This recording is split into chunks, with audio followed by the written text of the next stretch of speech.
aleonao ny safidy azy de aleonao nanary anahy. Ianao le mba nantenaiko ny riko silapanahy. Fa mitrongo vohomana zaho ianao, tsy mahavita manao zay sitrapona. De aleonao ny safidy azy de aleonao nanary anahy. De nataonao tohatra fiakaranao nefa tsy mampanahy.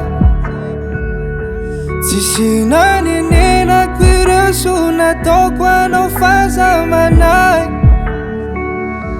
Fa mahavita mianao na de tsisy anao, reo lasa taloha soloko pejy vaovao. Matotsy tanteraka tsy anao no anjarako faholoka. Tena niezaka kosa ho anao tamireny.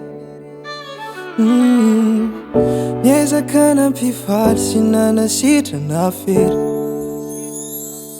De voasitrany ianao de namitaka anahy. Ho ianao iza tsy matohatra fakapana. Kodiara tsara ety ny fiainana ka tandremoary anao isao de lavo. De nataonao tohatra fiakaranao nefa tsy mampanahy.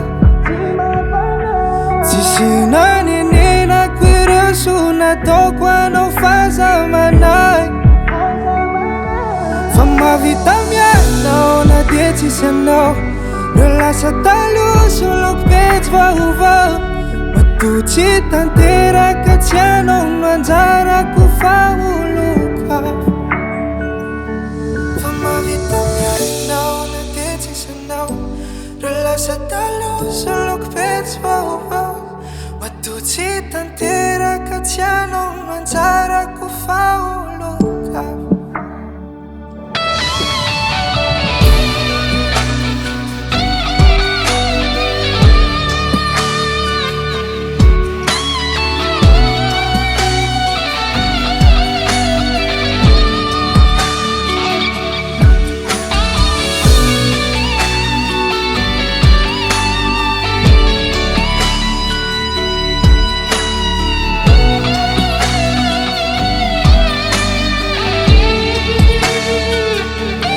Nataonao tohatra fiakaranao nefa tsy mampanahy. Tsisy nanenenako ireo so nataoko anao fahazamanay.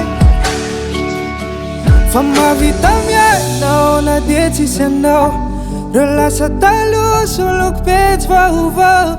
Matotsy tanteraka tsy anao no anjarako faholoka. Davart Record.